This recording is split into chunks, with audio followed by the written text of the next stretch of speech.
Hello and welcome to the Basketball Show. I am Nathan Strempel. It's great to have you joining us. Big thank you to our partners on board, Unibet and also Alcatel. We appreciate their support. And as always, joined by the four-time Olympian Shane, the Hammer Hill. Mate, not only those two great sponsors, but mate, we are now powered. Now we've got a relationship with the Daily Telegraph, the big dogs in News Corp, and they're helping co-produce. And the great thing about that is now we've also got some highlights from the NBL. It's very good times. The family's growing. So a big welcome to our media partner, the Daily Telegraph and the Herald Sun and all the News Corp sister publications around the country. It's great to have them on board. And we are right here at the throwbackstore.com.au where it's all happening. It's not a green screen. There's jerseys up the back. The great man, Larry Bird. Can't get him off the shelf. There he is. Larry's here. I miss Larry because I got here early and I looked around and I'm like, which singlet? Oh, you're a little kid, mate. Which singlet? But I'm missing Steph. I thought you wanted the greatest shooter of all time. Yeah, but I wanted Steph, mate. I miss Steph. They need him back. Steph's going all right. Thanks for joining us. It's time for the Basketball Show.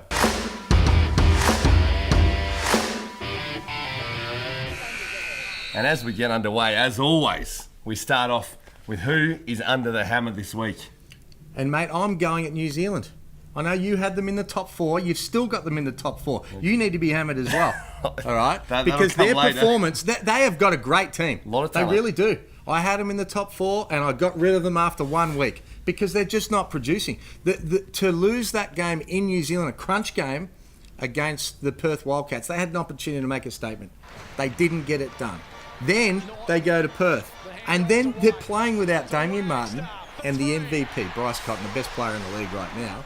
And they've got a 16-point lead, and you still can't get it done.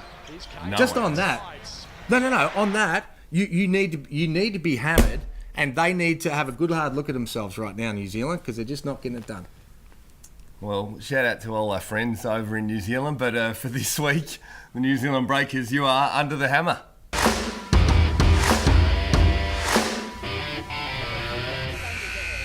Well, from the pounding of the hammer to the gentle caress of the stroke, who are you stroking this week, Shane? Well, let's go a little bit further north. Let's go to Brisbane. And let's have... Yeah. Well, not way north, because we hammered Cairns last week, but we're talking about Lamar Patterson. I like him. I like him a lot. I said as soon as he loses a little bit of weight, he looked like me when he first arrived. But, mate, he is good. 24 points, 5 rebounds, 6 assists on the weekend in a big win against the Illawarra Hawks. But it's his poise that he plays with. It's his decision-making. It's the positions that he gets into. But he's multi-dimensional, no doubt about that. He can shoot from outside. He plays bigger than what he is as well. I just think he's going to be fantastic. Yeah, we definitely filled up the stat sheet. And I love your balance. You hammered him about bringing his dog through You customs. can't bring your dog through customs. But then he went 1 of 4 and you said, I like the look of this guy. And people question you on that, but you've been proven right. The guy can definitely play. He filled it up last week. What does that mean broadly for the Bullets then? Well, I think the Bullets are a serious chance to compete with the Adelaide 36ers to make the top 4. I'm not even giving New Zealand a chance until they can show me that they can turn things around. They're third bottom, and right now they'll stay there because I think Brisbane have got momentum. I think that they're looking good, not just in that they got to win, but the way they're playing. So they'll play with a little bit more confidence. They're very much together. And I think the Adelaide are in that same boat as well. So I like Patterson. I think he's going to continue to shine, and I think he's going to be one of the gun imports by the end of the year. Well, Lamar Patterson and maybe just a little bit of overflow there with the Brisbane Bullets. This week you are getting a stroke for what it's worth. New Zealand, I've got a little love for you. It'll be interesting to see how you're going after the international window. But for this week, Lamar Patterson, you are getting stroked.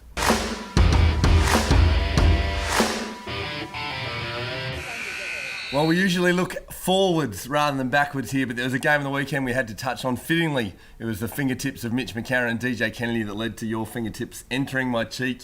What a classic game. The Melbourne United just... I was watching that game. It makes it so much more interesting when you know you get a chance just to be able to drive that into your cheek. But what a game it was. And for me... I know it's early, and I know the Perth Wildcats have been unbelievable so far, but the winner of the NBL this year is coming from that game.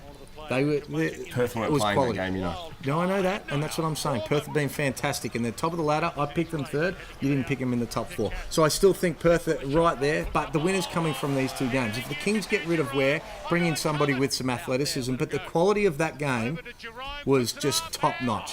When you look at Casper Ware and you look at Randall, Bogut, DJ Kennedy continues to grow as a player. And obviously Mitch McCarron, what a game winner as well. Well, for mine, I loved it. I was in Sydney on Saturday and Melbourne on Sunday, so I was reading the Daily Telegraph about the game on Saturday, then in Melbourne reading the Herald Sun on Sunday.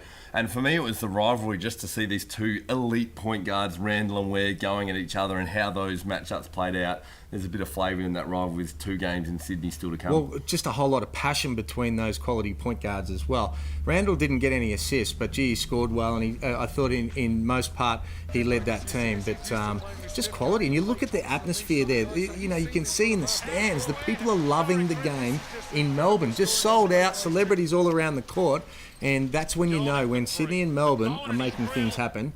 The game really is at its best state. They put on a good show in Melbourne at Melbourne Arena. So mark it now. The winner of NBL 19 will be either the Melbourne United or Sydney Kings, according to Shane Hill.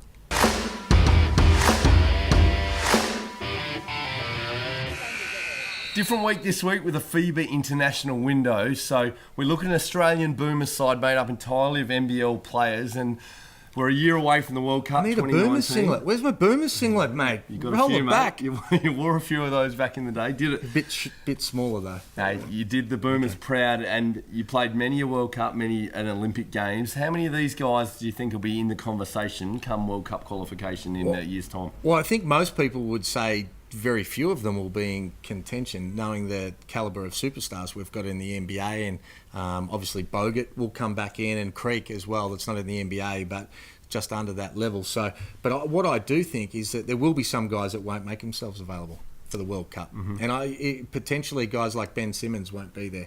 Who else knows of injuries, contract situations, and all the rest of it? Of ultimately who makes themselves available. So I look at guys like Golding, Sobey, McCarron, Glidden, and also Kay, that really are playing for a spot. That if they need a vacancy there, they've put their hands up through this series and the ones gone past to show that they would be able to play a valuable role. Now, you mentioned 5 there. You're not going to have all 5 of those making it. Is there anyone at this stage that stands out of those guys that you think is the pick if all of those international guys aren't available? I think it all depends on what guys are available, what they're missing. So, for instance, if Paddy Mills wasn't available, then maybe a Golding comes into contention because you're going to need that three-point shooter. So I think all of those guys have really put their hand up, played great basketball for the Boomers, and that's why I love the change of format, that these guys are getting a chance to showcase their skills, show Andre Lamanis that they can play within that sort of spirit and culture to represent the Boomers. Pretty exciting to watch. 2 big games coming up for the Boomers this week, and 1 win out of 2 will lock in their spot at the World Cup in 2019.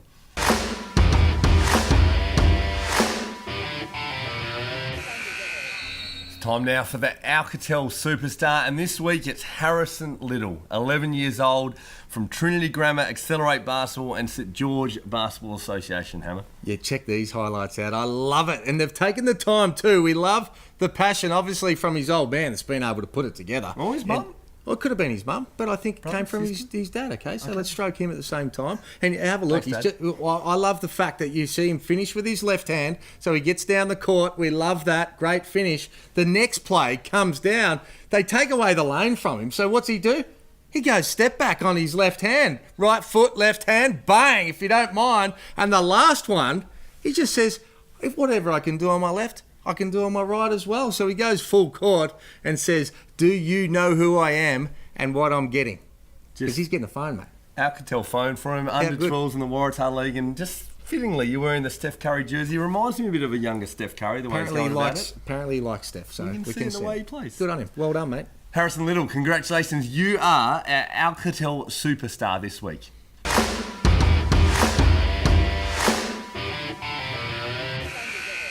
Different week this week, but we still come at you with all of the preview action. It is the Unibet game preview. So no NBL games with the FIBA window, but the Australian Boomers take on Iran and then Qatar, both games in Melbourne. Tell me about your thoughts on those two games. You'd think the Boomers would get over the line, but so the odds are a little bit different, and the margin probably what we're looking at, I imagine. Oh, we've got to go 11 plus. The Boomers, I just think they're too well drilled, and I think they've got a group of guys that are hungry. I think they understand the system. They've played some great basketball, particularly at home. There hasn't been too many teams that have even been able to get close. So whilst I say 11 plus, Boomers will probably win by 30 plus. And they probably should. The extra talent they've got over some of these nations, we would expect them to be able to breeze through. And great storylines though. Dave Barlow back in the green and gold, Craig Moller making his debut, and as we said earlier in the show, you get a chance to see some of these guys that may well represent us at the World Cup in a year's time. Yeah, and I think both games, same with the Monday game against Qatar, it's going to be 11 plus, you would think, but you're right. For me, it's all about the players, the system, what Andre Lamanis and Luke Longley are trying to build for the next stage, and all of those guys are just so happy to be there and to be able to contribute. It's a massive honour when you put on the green and gold. Very, very proud moment. I'm sure, family and friends they'll have in the crowd as well. Yeah, great culture developing there. WNBL still goes ahead as usual, and the TV game of the week this week is going to be a cracker. Melbourne Boomers coming off a 2-point loss to Canberra, 2-point win to Adelaide. Townsville needed overtime to beat Bendigo, and they travelled to Melbourne to play the Boomers. Very lucky too, I tell you, Townsville. I saw the great one, Susie. I tell you, she just waved hand away to be able to get those free throws. She's carrying a bit of a neck injury. She was just stretching out. She stretched out all right, and she just cleared those arms out. So good on her for making the play. She got rewarded for it, and they ended up getting it done. But I'm going to go for Melbourne 1-10. They haven't been convincing considering the talent they've got. I'm sure they're going to continue to grow, but played in a lot of close games this year, haven't they? Speaking of talent, Lindsay Allen should be streaks ahead for the WNBL MVP. So I agree with you on that one. And moving to the NBA, the games we're going to feature, first of all, Thursday lunchtime in Australia. Houston Rockets at home to the Dallas Mavericks. Well, they've been better since they got rid of Melo, no doubt about that. But Dallas have been good. They've really been a little bit of a surprise packet for me. And Luka Doncic, great numbers. How good. Yeah, I didn't even know who he was, but I tuned into a game the other day and I was like, wow, this kid's fantastic. But I'm still going to go for Houston 1-10. Pretty unreliable, no doubt about that. But you have to think they're going to start getting better. I don't think they've got the same sort of ceiling as they had last year, though. Yeah, and bounce back after dropping the game to the Cavs. Friday lunchtime, our time, Toronto, home to the Golden State Warriors, still missing Steph. Well, they're the most impressive team in the competition this year. They've been absolutely incredible, Toronto, and they're like a machine. I like the fact that they've picked up Green. Has been just another little piece that not a lot of people spoke about, but obviously Kawhi Leonard as well, playing great basketball. But the depth that they've got, and they're able to beat teams by big margins. I'm going to go for 11 plus for them playing at home. There you go, great look, and don't we love seeing the Stars back playing the NBA? Portland, home to Denver at Saturday afternoon Australian time. Well, two teams that are really jockeying for positions in that top 8, aren't they? And, Denver's traditionally a lot better at home, but they're a solid team as well. A lot of great pieces. But I like Portland. I think Portland's going to win this game 1-10. Just such a great backcourt, and love watching them play. They let it rip from the perimeter. Very tough to stop. Fun to watch. Big call, though. The Nuggets have been very impressive. They have. Minnesota starting to get it together now without Jimmy, so they're at home to Boston Sunday lunchtime. Well, they've started to look good. That trade's worked out well for both teams, potentially. And they're playing good basketball. Boston just aren't the same team at the moment, so you see them go through this little patch. I just think they've got too much quality long term. They're one of the best coaches in the competition. We talk about their depth, their ability to be able to play defense. I think they'll bounce back, and I think that they'll beat the Minnesota Timberwolves 1-10. They will have to get out of a little bit of a funk, but they're all quality for me. Too much talent not to work it out, I think. I love that call. Go the Celtics. Finally, Miami, home to Utah Monday morning, Australian time. Well, Utah's been the surprise, haven't they? They had a big win today. We shoot on a Monday. Played some great basketball today to Sacramento, I think it was.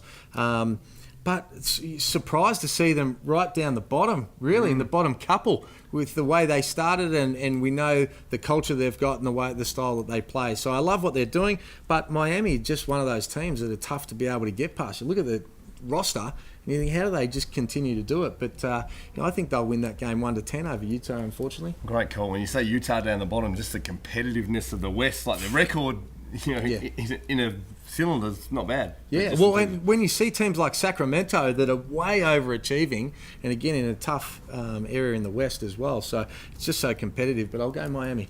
The hot tips this week from Shane the Hammer Hill, that is the Unibet game preview.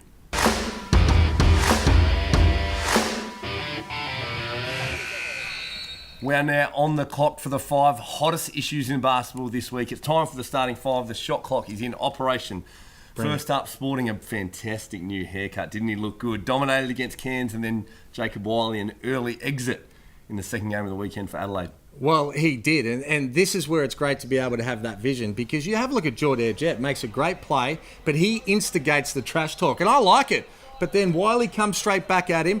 And then he goes around the outside. Jordan Jett with a little bit more trash talk. Wiley with a little bit more as well. And out of the blue, bang, bang, 2 techs. You're going to the locker room. Jordan Jett didn't get one. Just unbelievable. Yeah, it wouldn't be the first time a guy with no hair got a raw deal, but that was what the trash talk was all about, I believe. Second up, same game, but focusing on the same game, but 2 big issues. David Anderson and Nathan Sobey. Just a bit of how you going. Yeah, well, I mean, Dave Anderson, he was very physical. Deserved to get an unsportsmanlike foul. Head-high contact against Sobey, who was attacking the basket. But then the bit that we missed, and thanks for the feedback on Twitter, but Dave Anderson standing on the ankle of Sobey. Sobey's kicked his leg out, and not a lot of us had seen it at the time, but because he's such a good guy and such a great player, I'm going to say it was incidental contact. I'm not sure he meant it. I'm not sure I really believe it. But anyway, that's the way it's going down, and he took an early shower as well. Same game as well, but this is just something broadly that's in the gun as people are pretty keen on getting their hamburgers. Cedric Jackson at the free throw line. Mate, are you kidding? You're professional basketballer. You can't shoot an air ball. I reckon it should be in every NBL contract that if you shoot an air ball, you have to buy everyone a Hungry Jack's burger in that stadium. Wouldn't have been a lot of burgers that day, but he should not do it. You can't. There's got to be some sort of penalty. You can't shoot it. Look, it's ugly. Yeah, it's not ideal. You could shoot better. Intern David shoot better than that. I don't appreciate you. What do you mean you could shoot better? Like, who am I? Anyway, moving on. Speaking of food, I was hoping to get to eat that, but you've jumped into the donut. Donut's back. We like the donut here. Our friend Jason Cadee opened the batting on the donut, and then it's back again. We got a donut. Thank goodness. I'd start to lose a bit of weight too without the donuts as well. But David Ware, thank you very much. David Ware, in the history of the Sydney Kings imports, played the most minutes without a point. Without a donut. They have to make a change. God love him. He's probably a great guy, decent player, but it's not what the Sydney Kings need. And wouldn't be surprised if I get more donuts to come. Don't need it all, mate. Finally, moving into a positive realm, this is exciting to see. We see the Southeast Melbourne Phoenix into the league, and now another aspiring team, the Southern Huskies, are looking to play in the New Zealand NBL. I love it. I think it's a great initiative. I think the fact that they've said, well, we're not just going to play in the Premier League, we're going to show that we are an NBL team, and that next step up is the New Zealand League. I coached there, won there. It's a great league, and I think this is a good opportunity for them to be able to assemble a very talented team, show that they can compete at that level to make a compelling case to be the next team in the NBL. Well done. There you go. So the friends in New Zealand and at Kahu, we do love you. We did hammer the breakers. We love the New Zealand and NBL. Wellington especially. I love Wellington. There you go. That is the starting 5 this week. We're on the clock for the starting 5, the hottest issues in basketball for the week.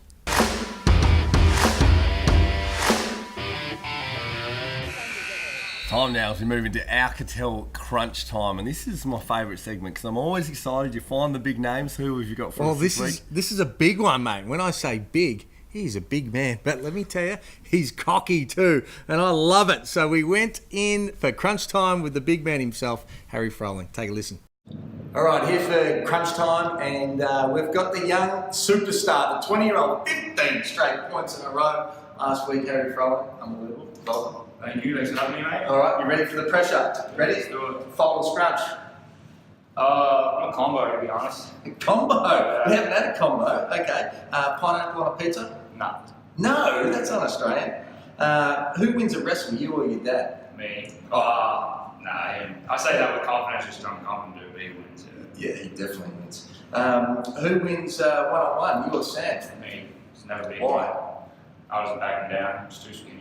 So I think it's like played him a couple months ago. It was like 11-1, 11-6. We got 11-8 one time, but it's not even. It's not going to happen. No. Okay, that's good. All right. What's your basketball dream? What do you want to do? Play in the NBA and play for the Boomers at the Olympics. What level in the NBA? What impact do you reckon you can have in the NBA? I think I can be a star, one of the stars in the NBA. So that's one of my goals. God love it. All right. Who wins a shootout? You or DJ? 3-point shootout. I think me personally. That's what the stats would say right now. But he's got a high volume of shots than me. So I'll say me out of confidence, just because that's how I am. All right. Favorite NBA player? Nikola Jokic. Yep. Your game around? Yeah, I like the way he plays, pass and big. Yeah, NBA player you hate? I don't think I hate any of them. Really. No one you dislike? Okay, take that. Who wins, one-on-one, Exum or Ingles? I'll give it to Joey. Like two players. Daly or Chris Golding? Bubbles. He beats Daly? Yeah. Okay. Baines or DJ? DJ. You can beat Baines? Yeah. Got him covered? Okay. DJ I like the loyalty. Celebrity date. Who would you love to date, a celebrity? I don't know. It's tough. Come back to that one. Goodroom. Delta. Oh, Delta. What do you look for in a woman? Or a girl? Good personality. Good personality. Yeah. Oh, Mum's going to be happy with you. Oh, so proud. Whose hair would you rather wear? Jordan Jett or Josh Childress? Childress. I could imagine you with the fro too. Yeah. You look good. And who did you used to go to growing up when you wanted to get some money off your mum or your dad? Mum. Mum was always handing under the table. Much easier? Yeah. Dad would get on Mum if she gave us money. So. One about the AC on for more than an hour at night, even when it was 40 degrees in town. God love it. Good on you, mate. Appreciate it. Good luck. Well done. Crunchtime by Alcatel, and you just continue to raise the bar. Big Harry Froling, and isn't he tearing it up for Adelaide? But I do like the work of Matty Russell on the camera. You raised the bar there. You went homicide. You're no good. I'm going to go to Sports Matty Russell, and just very had the nice. angles. He had the whole lot, didn't he? But I tell you, he's cocky, Harry Froling, and he's in trouble when he sees his old man too. Just a little bit cheeky, but we like that as well. Very good getting the big names. We love how Harry Froling goes about it. That was Crunchtime by Alcatel. And that is all we've got time for this week. A different week in basketball, but a big one. We love it when we see the green and gold hammer. Looking forward to seeing you calling both of the Boomers games. Yeah, no weekend off. I'll be down there with Dwayne Russell, so looking forward to a big game. Hopefully they get a big crowd as well. So, but another great show. Thanks for joining us. Thank you for joining us. Thank you to our friends at Unibet, Alcatel, and also welcome on board the Daily Telegraph and News Corp as our media partner. Shout out to throwbackstore.com.au. Big shout out to our live audience. It's great to have you here. You could be the live audience again if you're lucky one day as well. But that's all we've got time for this week. I'm Nathan Strempel. On behalf of myself and Shane the Hammer Hill, that's the Basketball Show.